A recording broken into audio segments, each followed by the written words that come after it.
Olá, sejam bem-vindas e bem-vindos ao podcast Articulando, uma iniciativa da Sociedade de Reumatologia do Rio de Janeiro. Aqui nós discutimos os principais assuntos da especialidade de uma maneira interdisciplinar. Nosso foco é trazer informações e atualizações científicas para médicos e pacientes.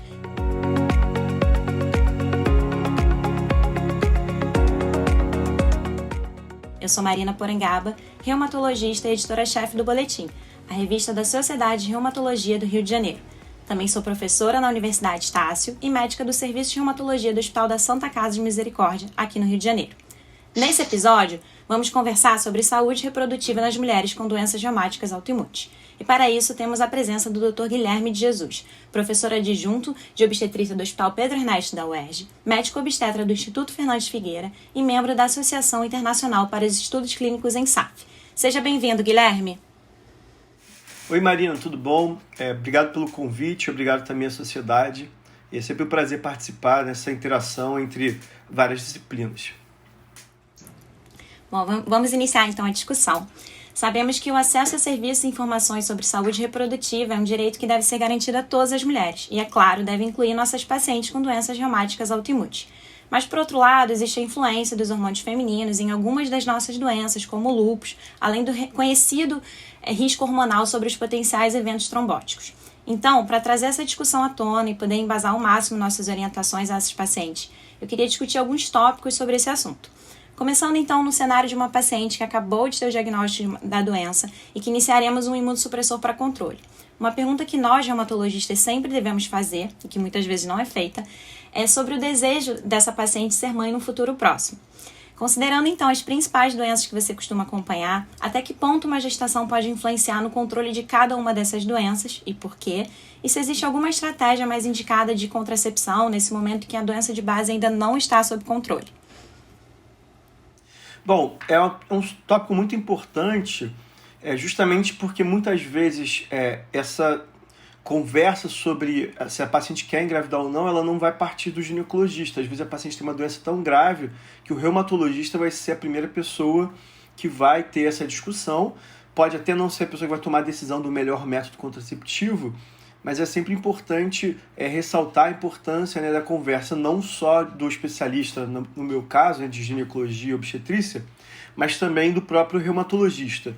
As principais preocupações, que são levantadas seriam, de um modo geral, em relação a uma gestação, seria como que a gravidez pode afetar essa doença, se ela pode ou não piorar a doença de base. Isso vai depender com algumas doenças, como você mencionou, por exemplo, a gravidez tem um risco de trombose, então pode piorar a paciente que já tem um histórico, como síndrome de fosfolipídio, ou a gente sabe que os pacientes com lúpus podem ter a doença agravada pela gestação, principalmente aquelas que não estão bem compensadas, mas em alguns casos não vai ter uma influência tão grande. Aí o melhor exemplo que a gente tem é a artrite reumatoide, que ela pode acabar não tendo assim uma piora ao longo da gestação.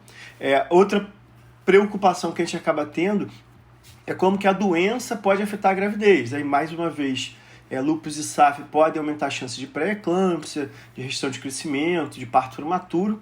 Então vão aumentar as complicações na gestação, que da mesma forma a artrite reumatoide acaba não tendo uma influência tão grande assim, ou, por exemplo, as espondiloartropatias acabam sendo com menos influência, acabam tendo menos influência na própria gravidez. E por fim, o terceiro tópico que é importante pensar seria o uso das medicações, porque a gente tem várias medicações que são teratogênicas, que podem levar a complicações para o feto. O melhor exemplo é o micofenolato, usado muito para lúpus. Então, esses três tópicos, como que a doença vai afetar a gravidez, como que a gravidez afeta a doença e o uso das medicações, eles têm que ser conversados com a paciente e explicados para ela. E aí, isso tudo, como eu falei, tem que ter uma grande interação entre o reumatologista e um especialista da área, de uma gravidez de alto risco. Então, tudo isso tem que ser contemplado, e o melhor momento para que a paciente acabe engravidando seja que ela esteja em remissão e que ela tenha ali uma medicação que seja compatível com a gravidez, ou que seja fácil, da sua interrupção, para caso a paciente venha a engravidar. E aí, a contracepção, que foi a pergunta original, ela acaba sendo muito importante para essas pacientes, para que ela não tenha uma gestação não planejada. O planejamento da gestação ele acaba sendo fundamental para a gente conseguir que tenha esse melhor momento, né? E aí isso acaba também tendo a influência, né? A própria doença pode ter restrições ao uso de alguns métodos contraceptivos. E aí isso tudo tem que ser conversado. Mas acho que vale ressaltar o que você mencionou no início, que é importante que essa conversa parta do reumatologista, que o reumatologista vá conversar com o paciente, e mesmo que não esteja confortável na decisão do método contraceptivo, mas explicar para a paciente que talvez não seja o melhor momento dela engravidar, ou que ela vá ver uma opinião sobre o assunto, e que ela use um método contraceptivo principalmente de alta eficácia, caso, né, ela tenha ali uma contraindicação médica da gravidez naquele momento. Perfeito, Guilherme. Quando a gente fala assim de método contraceptivo, né, as maiores restrições que a gente tem, pelo menos, são em lúpus e SAF, ou aquelas pacientes que têm antifosfolipídios positivos, né? E aí surge uma dúvida, assim, a gente deve pedir antifosfolipídio de rotina para todas as pacientes com doença autoimune de lúpus, com certeza, né? Mas, por exemplo, Sjögren, algumas outras doenças reumáticas, a gente deve pedir até para poder guiar em relação ao nosso método contraceptivo que a gente vai falar. Óbvio que é uma orientação mais do ginecologista, mas é importante o reumatologista, até porque a gente tem contato mais direto com essas pacientes. É importante que o reumatologista ele oriente sobre as contraindicações, já que a gente sabe que existem contraindicações, né, principalmente no lúpus e SAF. Então, existe alguma recomendação de pedir os antifosfolipídios para todas as doenças, sim ou não?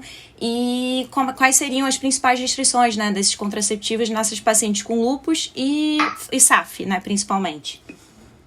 Sim, então, a principal restrição, de um modo geral, vou explicar sobre os anticorpos, mas a principal restrição que acaba existindo seria do estrogênio, né? O estrogênio ele tem um potencial trombótico, ele tem um aumento de risco cardiovascular, que acabam sendo eventos muito comuns nessas duas doenças principais que você falou, que seria lúpus e síndrome de fosfolipídio.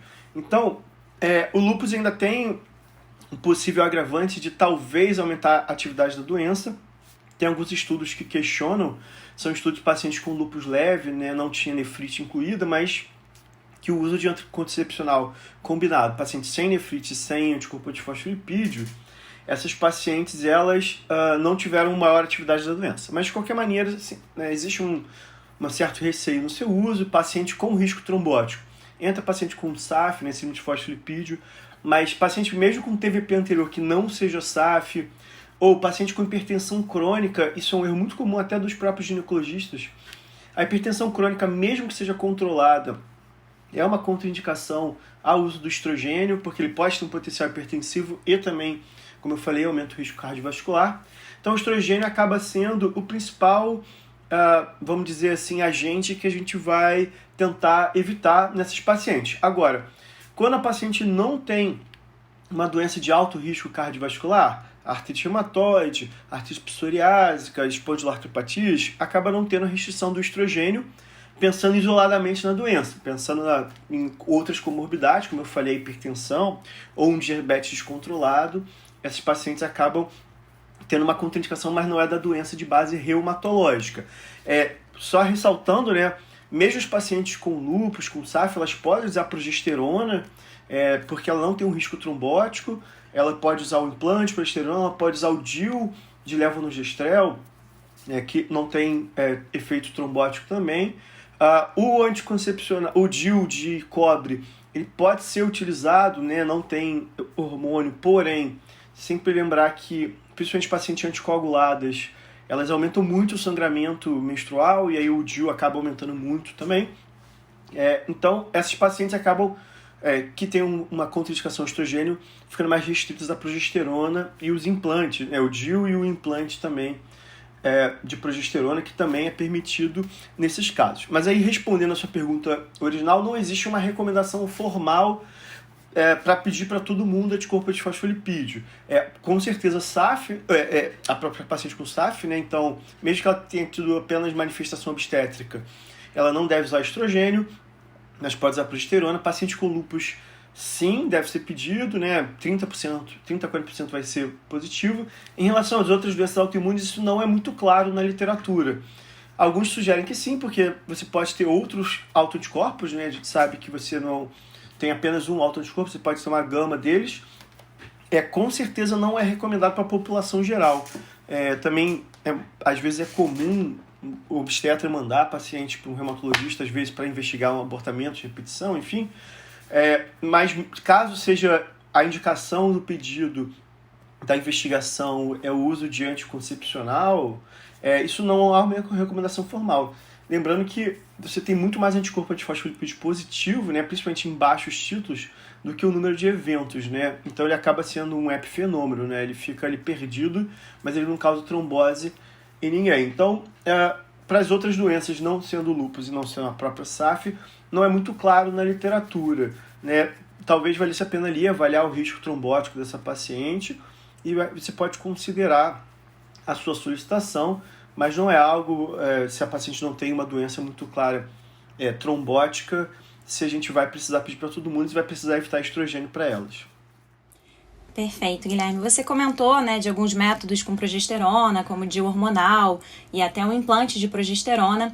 E eu tenho uma dúvida em relação à progesterona injetável, aquela trimestral, porque existem alguns, né, estudos que mostram que ela tenha talvez um potencial trombogênico também. E ela é um risco para essas pacientes que têm APL positivo ou então que tem, né, já tenha tido trombose, a progesterona injetável? Então, esse estudo tem assim, um estudo com resultados controversos. Alguns mostram um aumento de risco de trombótico, mas é um risco bem pequeno. Ele não se compara com o risco do estrogênio, por exemplo.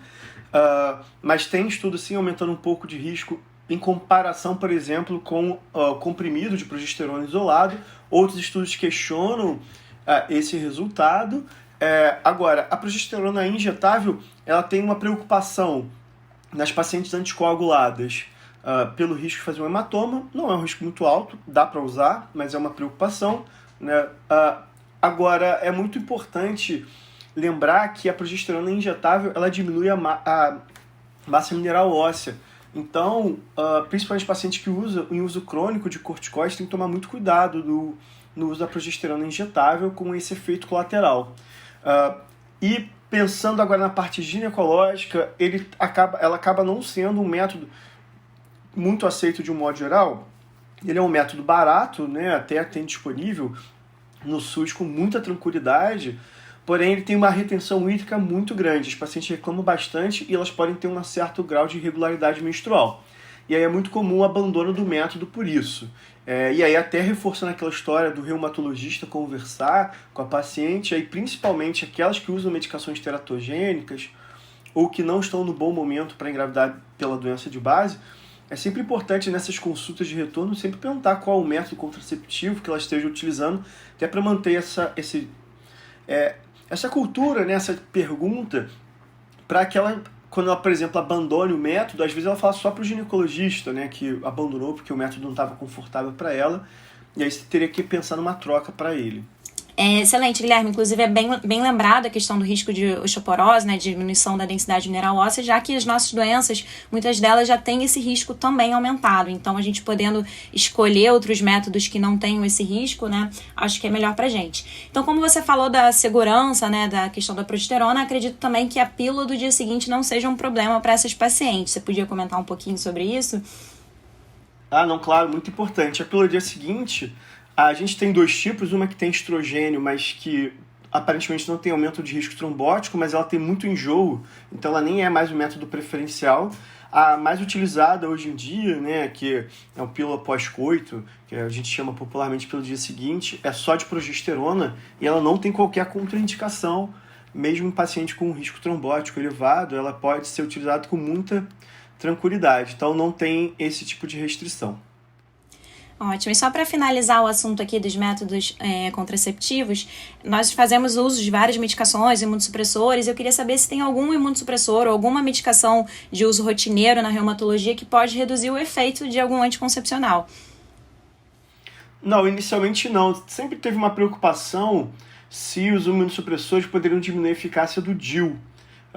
Até porque parte do efeito do DIU é um efeito anti-inflamatório, né?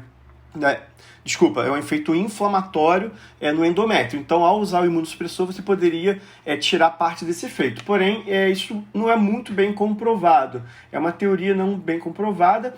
O uso, às vezes, de anticonvulsivante, que eu sei que não é um imunossupressor, mas que às vezes você acaba utilizando para algumas dessas pacientes, pode sim reduzir o efeito de anticoncepcional, mas não é um imunossupressor propriamente dito. A maior preocupação que a gente tem é o uso de anticonvulsivante como redução de efeito.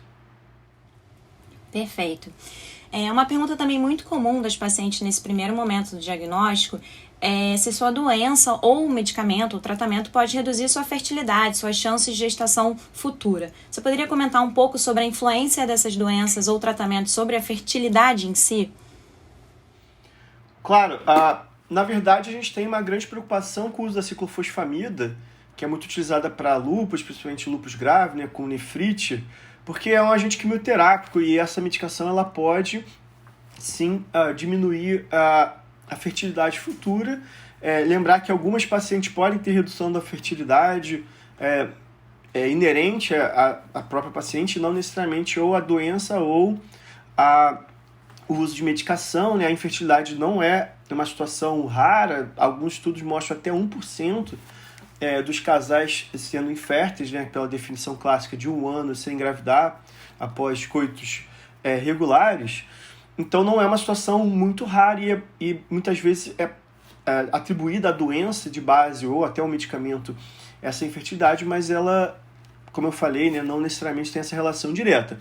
Mas a principal medicação é a ciclofosfamida, que acaba sendo mais preocupante, e as outras preocupações seriam mais com teratogenicidade, que seria o risco de malformações congênitas para o bebê, e aí a gente vai pensar também na ciclofosfamida, mas no microfenolato que eu mencionei, no metotrexato, na neflunomida, seriam os agentes mais preocupantes. É bom você ressaltar isso porque muitas vezes a gente até recebe pacientes, né, dos ginecologistas e obstetras, assim, para investigar algumas doenças, botando assim, tem potencial lúpus, investigar um lúpus ou um Sjögren, e que isso possa ser a causa do problema de fertilidade do casal. E a gente sabe que essas doenças em si não afetam a fertilidade em si, né? Então, é bom a gente ressaltar isso também. E voltando nesse assunto, então, continuando, né, nesse assunto de fertilidade, o congelamento de óvulos é um assunto que tem se tornado cada vez mais frequente nos consultórios dos ginecologistas, não só dos ginecologistas, né, mas também de outras especialidades, já que nós, mulheres, muitas vezes temos o desejo de adiar os planos gestacionais, seja por carreira, momento de vida, ou até nesses casos de discussão aqui, até de saúde. Então, a pergunta que não quer calar é possível o congelamento de óvulos para as nossas pacientes com lúpus, SAF e outras doenças autoimunes, porque existe o medo embasado nessas doses elevadas de hormônios que são feitos em alguns protocolos de estimulação de folículos, e pelo risco de reativação da doença, eventos trombóticos ou até da síndrome de hiperestimulação ovariana, que é descrita, né, como uma complicação desse processo de congelamento de óvulos e de técnicas de reprodução assistida. Então, é possível? Qual é o cuidado? Eu queria que você falasse um pouquinho sobre isso também, já que isso pode ser uma opção para preservar a fertilidade dessas nossas pacientes.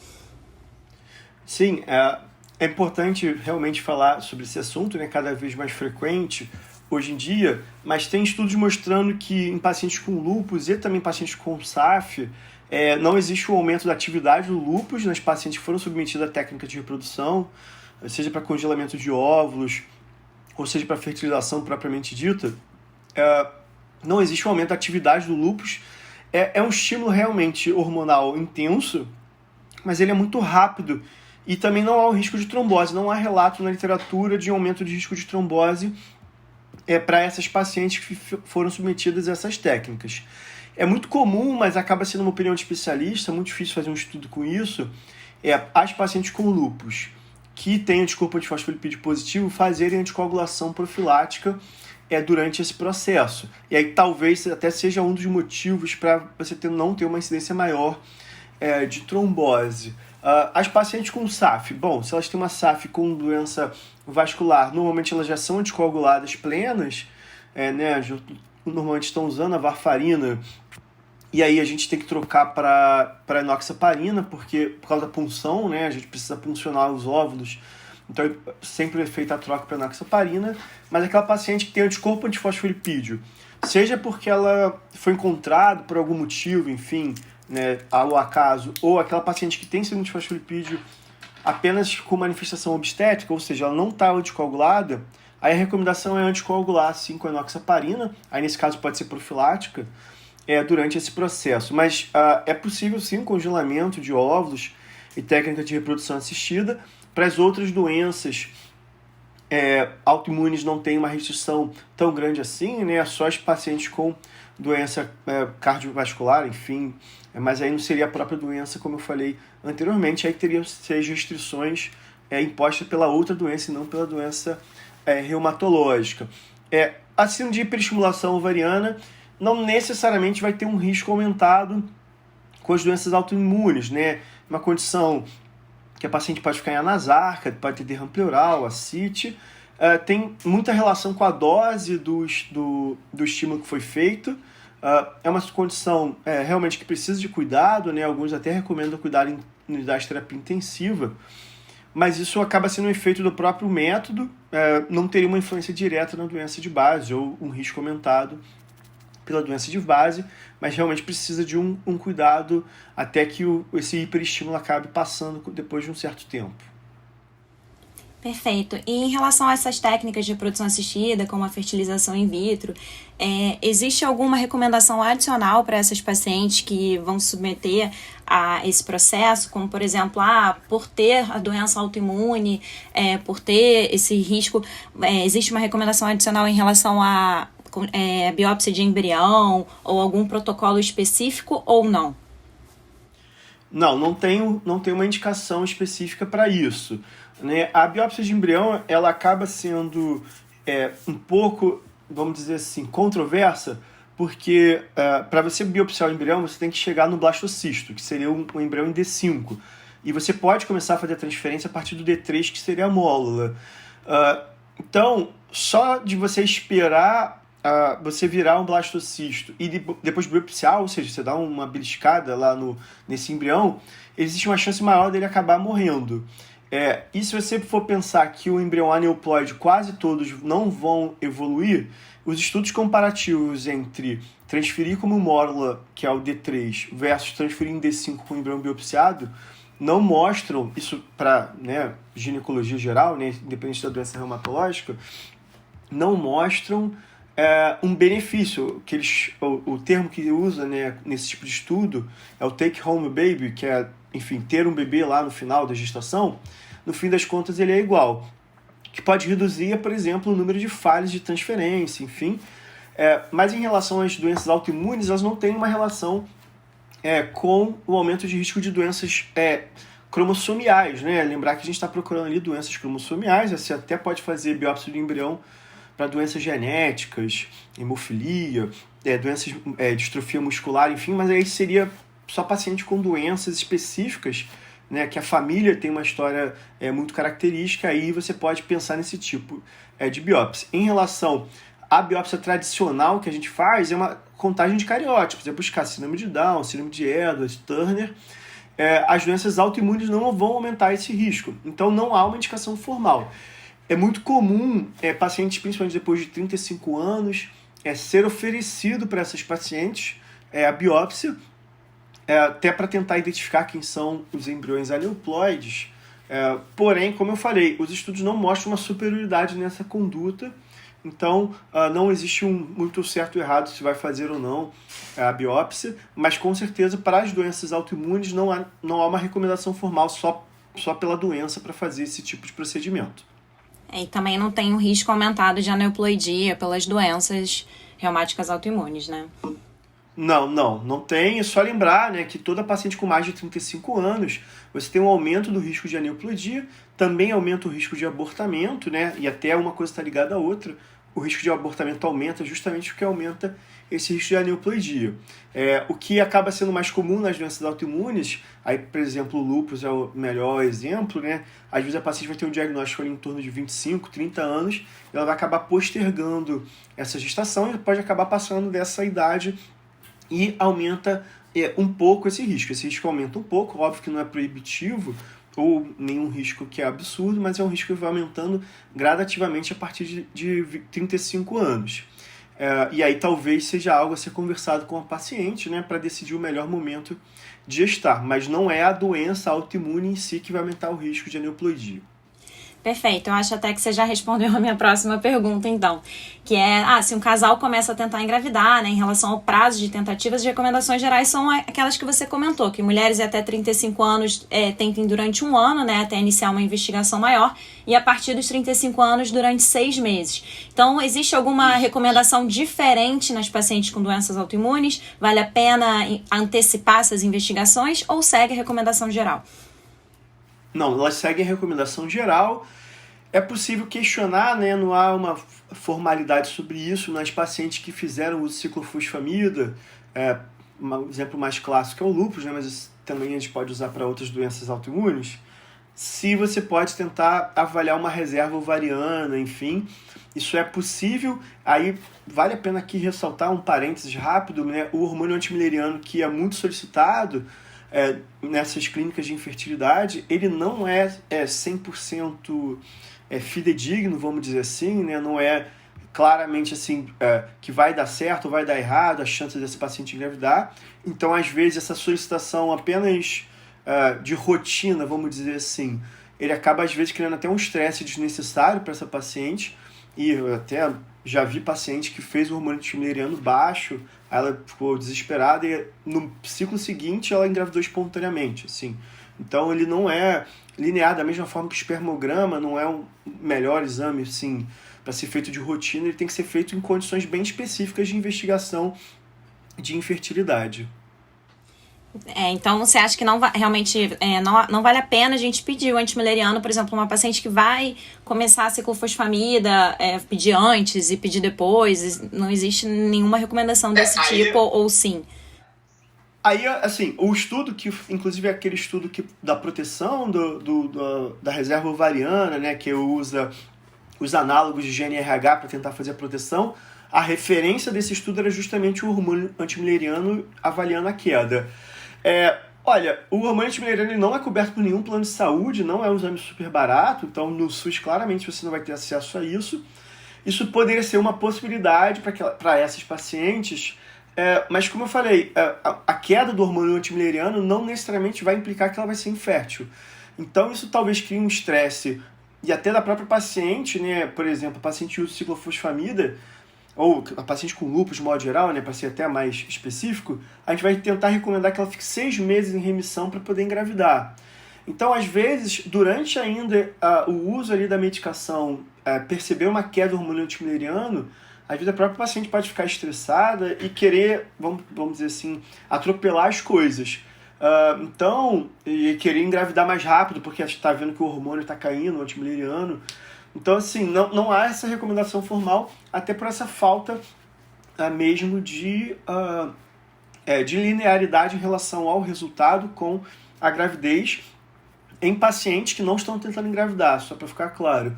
Aquela paciente que ficou 1 ano tentando engravidar, não conseguiu, e tem um hormônio antimileriano baixo, esse sim tem um papel até para avaliar qual vai ser a técnica de fertilização, né, de reprodução assistida que vai ser utilizada.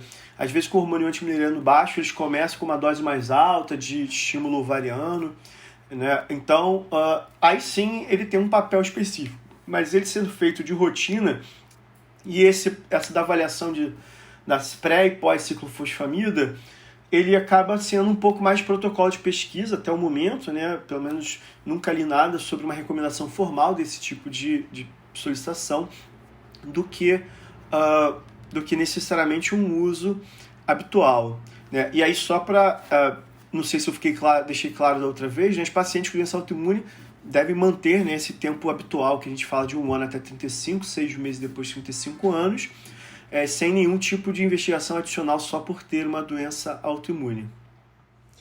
Vou fazer um pouco aqui o advogado diabo, mas vamos pensar numa situação, por exemplo, que nós, reumatologistas, a gente tem como escolher entre uma ciclofosfamida e um micofenolato.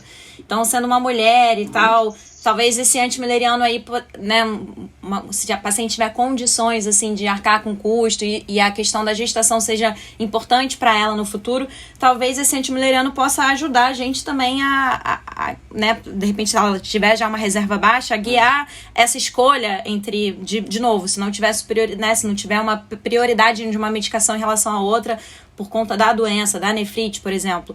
Eu acho que isso pode ajudar, de repente, a guiar e escolher um micofenolato. Isso pode ser útil, só para... Pode. Nesse caso sim.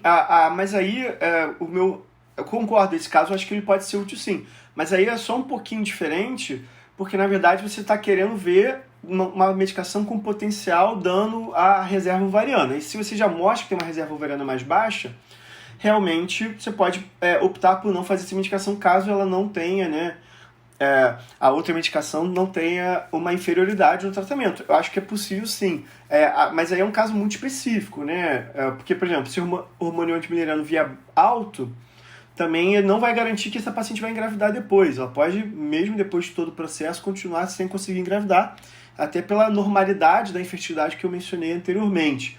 Então, assim, possível o meu ponto é só o uso rotineiro, né? É óbvio que essas, enfim, até da pergunta anterior de solicitar anticorpo de fosfolipídio, você pode pensar em algumas situações específicas, solicitar, mas é muito difícil a gente dar uma recomendação rotineira, assim, por exemplo, toda paciente fez ciclofosfamida deve fazer hormônio antimileriano uma vez por ano. Isso não tem uma recomendação formal, além de ser caro, tem essa possibilidade de criar um estresse ali, sem necessariamente te dar uma boa resposta em relação à chance dela engravidar, seja espontaneamente ou seja pelas técnicas de reprodução assistida. Mas usos pontuais, sim, ele pode acabar ajudando, como, por exemplo, eu falei, né, para técnica de reprodução, eles vão até, inclusive, decidir a dose ou o tipo de tratamento, dependendo do resultado do hormônio antimileriano. Perfeito, você me corrija se eu estiver errada, mas até porque ele só mede a reserva, né? Ele não mede a qualidade desses óvulos, né? Então... Sim, exato. Exatamente. Você pode ter uma reserva boa com óvulos ruins, ou uma reserva baixa, mas que aquele óvulo conseguiu sobreviver e fecundar, e aí é 100%, porque aí a gravidez seguiu. Né? Não, por isso que não existe essa linearidade total. Um exemplo, fazendo um paralelo, assim, só para explicar, por exemplo, um paciente com espermograma com uma contagem, obviamente não uma azoospermia, mas uma contagem relativamente baixa. Ele pode acabar engravidando em algum dado momento, caso ele mantenha uma concentração razoável que encontre o óvulo. Então, a não ser que seja azoospermia, uma contagem um pouco mais baixa do espermograma não é impeditivo de engravidar. Pode ser que demore mais do que o habitual, mas não chega a ser um impeditivo. Acho que o raciocínio acaba sendo um pouquinho similar a isso. Perfeito. Então agora vamos para um outro cenário em que a paciente já está com a doença de base controlada e ela quer finalmente engravidar. Quais seriam os passos, assim, que exames a gente deve solicitar? Quais as principais recomendações, principalmente, né, no cenário, queria que você comentasse um pouquinho de lúpus, de SAF, claro, e até de Sjögren, essas outras doenças, né, que estão relacionadas, assim, um pouco, que pode ter o anti-RHO, anti-SSA positivo, então queria que você falasse um pouquinho sobre elas. Maravilha. Então, a primeira coisa é sempre que a paciente discuta com o reumatologista se aquele momento ele é um momento adequado para a gestação, né? E aí, pensando no lúpus principalmente, até mencionei anteriormente, você tem que ter pelo menos 6 meses de doença em remissão, ideal que não seja nos primeiros 2 anos do diagnóstico da doença, porque é o momento em que a doença vai acabar apresentando ali, né, as suas manifestações clínicas. Então é melhor esperar a doença estabilizar e você posteriormente acabar tentando engravidar. Então, conversar com o reumatologista, né, a paciente conversar com o reumatologista qual é o melhor momento para essa gestação, para a SAF, né, ter toda a avaliação em relação a algum dano, né, alguma trombose que possa ter vindo a surgir há pouco tempo, então evitar engravidar numa trombose muito recente para essa paciente, se ela tem algum grau de doença microvascular, por exemplo, que possa ter uma certa dificuldade de acompanhamento na gravidez. Então, ela tem que ser avaliada dessa forma, né, ver o melhor momento que ela pode engravidar, ver as medicações, como eu mencionei anteriormente também, em relação às medicações teratogênicas, e aí o exemplo que você deu lá do micofenolato, trocar esse micofenolato já, por exemplo, uma azathioprina, que já é uma medicação que é possível ser utilizada na gravidez, e aí sim, essa paciente consegue engravidar sem necessidade de fazer muitas trocas, tudo muito rápido no momento da gestação, né?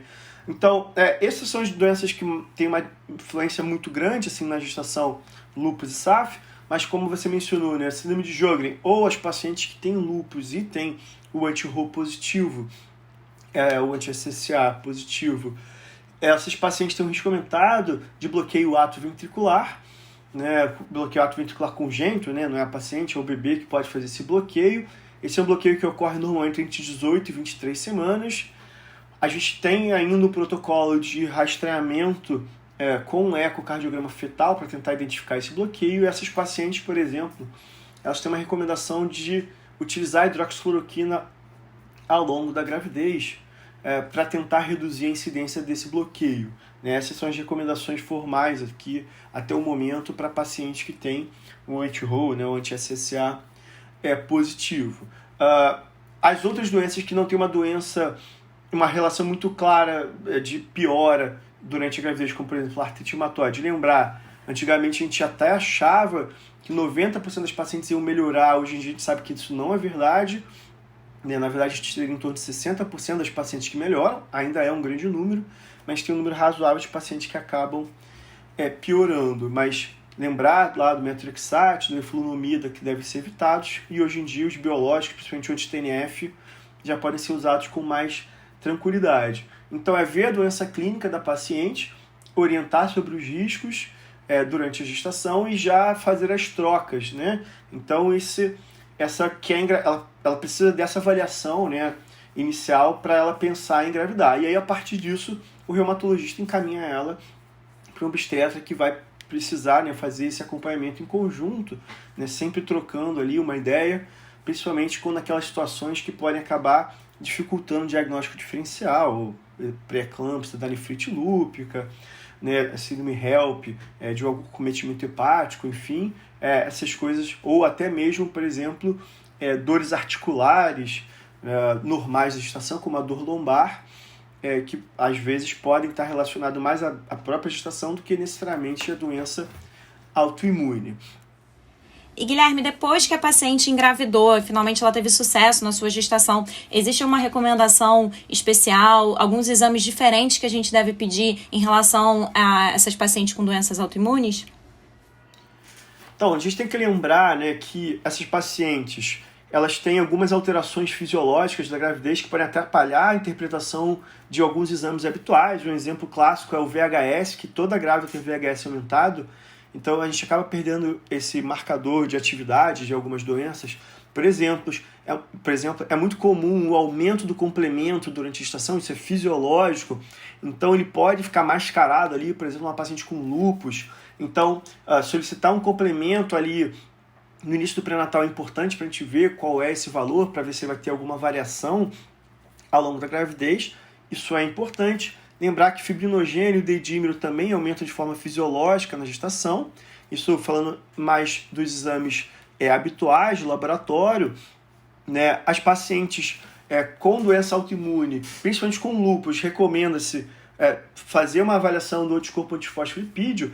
Ele acaba não mudando muito a conduta, porque a gente mencionou até da aspirina, né, para os pacientes com lúpus. Não há necessidade, por exemplo, de fazer heparina, caso ela não tenha tido nenhum evento trombótico, alguma perda de gestação. Mas a gente sabe que ela tem um marcador de risco ali para algum evento obstétrico no futuro. A avaliação para outras doenças autoimunes, como eu mencionei também anteriormente, em situação similar, não é muito claro, né? Existe sim um racional de você pensar que qualquer doença autoimune você pode ter outro autoanticorpo. E, por exemplo, se tem uma paciente com artrite reumatoide que não necessariamente tem uma relação direta ali com o SAF, mas você achou um anticorpo antifosfolipídio, seria interessante usar o AS para ela. Então, alguns podem advogar a favor disso, mas pensando no custo, talvez não valha fazer para todo mundo. Também, da mesma forma, o anti-Ro, considerando que a gente tem a hidroxicloroquina como uma profilaxia, para o risco ali de bloqueio cardíaco congênito. Então, solicitar o anti-Ro para paciente com doença autoimune que você já não saiba que tem, né? Óbvio que se ela já teve há muito tempo atrás, você vai continuar considerando como positivo.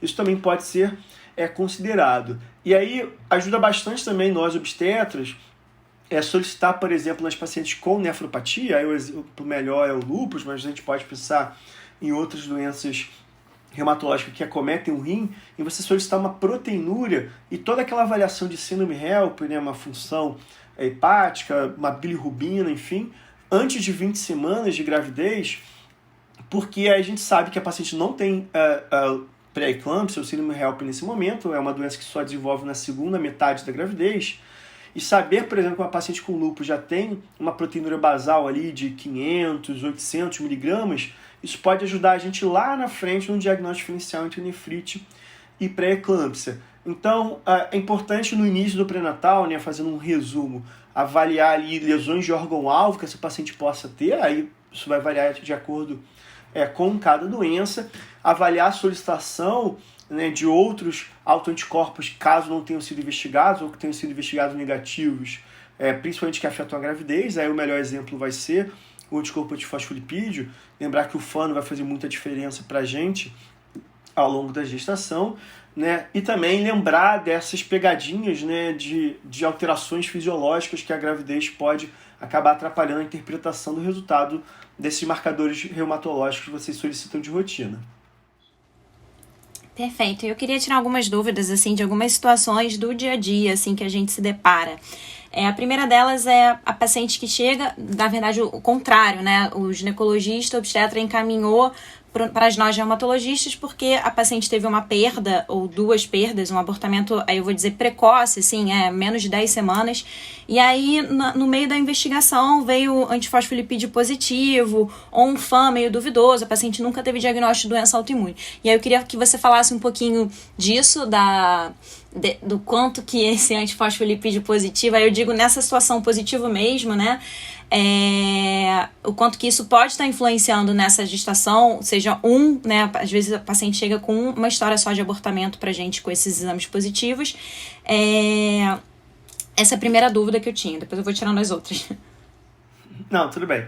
Então, essa primeira paciente, então, né, que tem às vezes um ou dois abortamentos muito precoces, é muito comum as pessoas solicitarem na prática anticorpo antifosfolipídio e trombofilias hereditárias, né? Aí só um parênteses aqui, né? Hoje em dia não se recomenda mais esse rastreamento com trombofilia hereditária para o paciente com abortamento recorrente. Primeiro, que não parece aumentar a incidência, e segundo, que os estudos com uso de heparina para essa população não melhoraram a taxa de gestação. Eu sempre gosto de explicar, e explico até para as minhas próprias pacientes, enfim, que o abortamento ele é um evento comum, né? No comum no sentido de frequência. 10% das mulheres com menos de 35 anos irão abortar, isso de gestações diagnosticadas, né? Viu o saquinho gestacional no ultrassom e depois ou o embrião parou, enfim. Então, gestações diagnosticadas, sendo que isso aumenta 2% ao ano após 35 anos. Então, uma mulher de 40 anos ela tem 20% de chance de abortamento. E estudos de cariótipo desse material de abortamento mostram que de 70% a 80% desses abortamentos eles estão relacionados a aneuploidias. E aí é só lembrar que a paciente com 40 anos tem mais chance de ter um bebê com síndrome de Down, mas que grande parte dos bebês com síndrome de Down vão acabar falecendo mesmo antes de chegar ao termo. E outras aneuploidias, como a trissomia do 16, elas vão aumentando sua frequência também, e elas são 100% letais. Então, a principal causa de abortamento, seja ele 1, 2 ou até mesmo 3 abortamentos, principalmente numa mulher maior do que 35 anos, sempre vai ser a aneuploidia. Então, não é o anticorpo antifosfolipídio o principal culpado, né?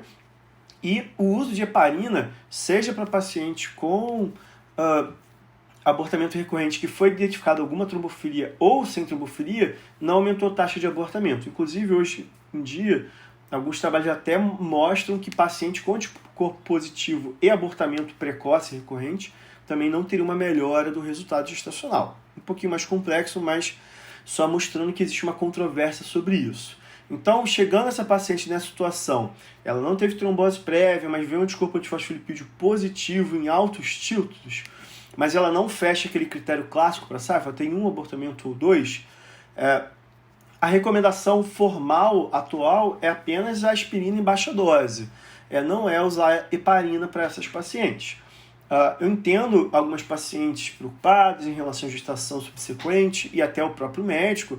Eu sei que não é uma decisão fácil, né? Até assim, a gente que é obstetra lida muito mais com o abortamento do que os reumatologistas. Mas a recomendação formal é apenas o AS em baixa dose e eu tento acalmar a paciente que ela provavelmente esse anticorpo não teve uma relação direta. Lembrar, né, que como você falou, né, um anticorpo verdadeiramente positivo. A gente só considera um anticorpo positivo, o anticardiolipina e o anti-beta-2, quando eles são acima de 40.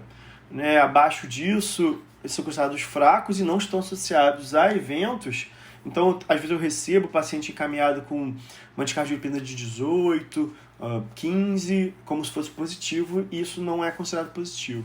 E um outro dado é que o IgM, tanto da anticardiolipina quanto da anti-beta-2, a glicoproteína 1, eles são muito voláteis, eles podem subir muito rápido, depois eles podem cair muito rápido, inclusive no próximo consenso diagnóstico de SAF, ele vai ser bem menos valorizado, né, o IgM, e ele acaba sendo o que é mais vezes encontrado como positivo ali, de uma forma aleatória. Então, a recomendação formal para essa paciente, né, que não fecha o critério, mas tem um anticorpo positivo, né, para SAF, é apenas aspirina em baixa dose para ela.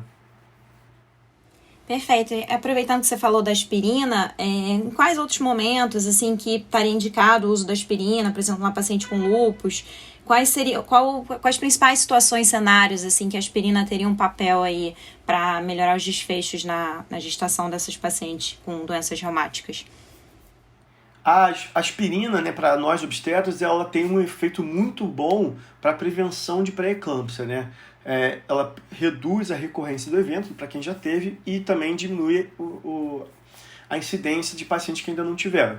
Então, há uma recomendação formal do Colégio Americano de Ginecologia e Obstetrícia que todas as pacientes com lúpus façam uso de aspirina em baixa dose, de 100 a 150 miligramas, a recomendação mais habitual, iniciado entre 12 e 16 semanas de gestação, preferencialmente. As pacientes com SAF faz parte do tratamento, até porque elas fazem muita pré-eclâmpsia e também muita restrição de crescimento.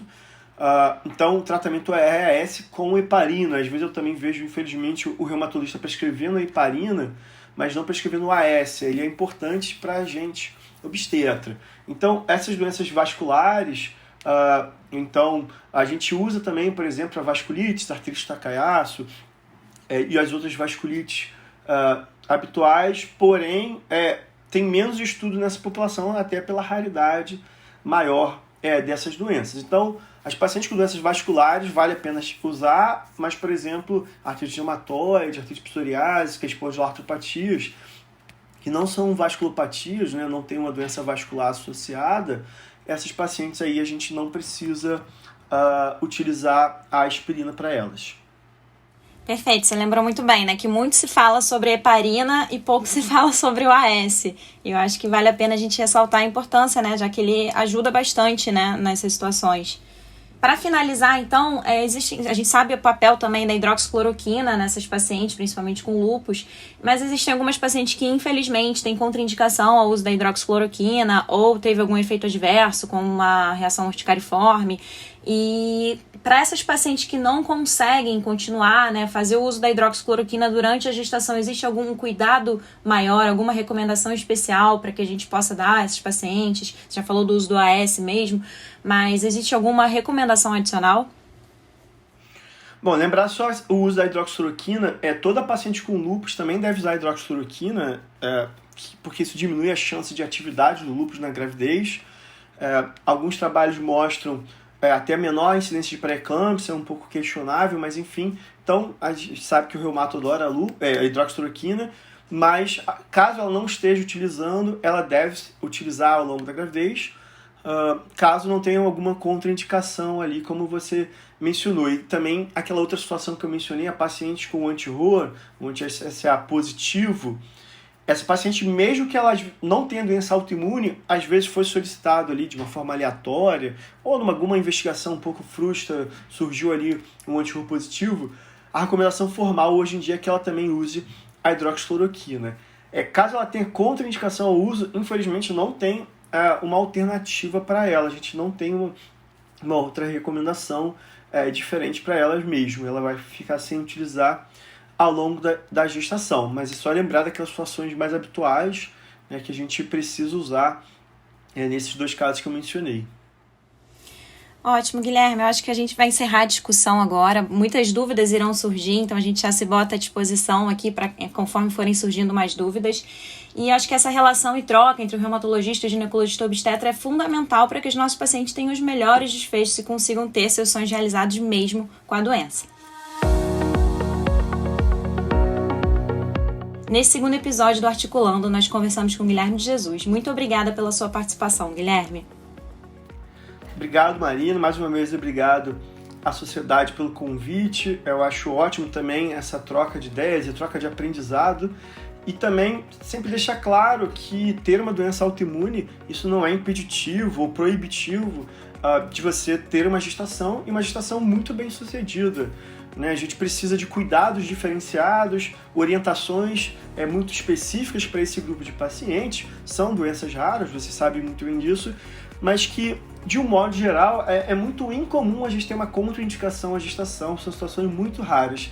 Então, organizando ali com a paciente, aí reforçando o papel do reumatologista nesse planejamento familiar, não necessariamente como o prescritor do método contraceptivo, mas pelo menos ao perguntar para a paciente se está usando algum método, se ela pretende engravidar no futuro próximo, isso já acaba ajudando ali bastante, principalmente nessa organização dessa paciente. Então, mais uma vez, obrigado ali, espero que eu tenha respondido tudo que foi possível, tenha sido claro aqui nas respostas, e mais uma vez, obrigado.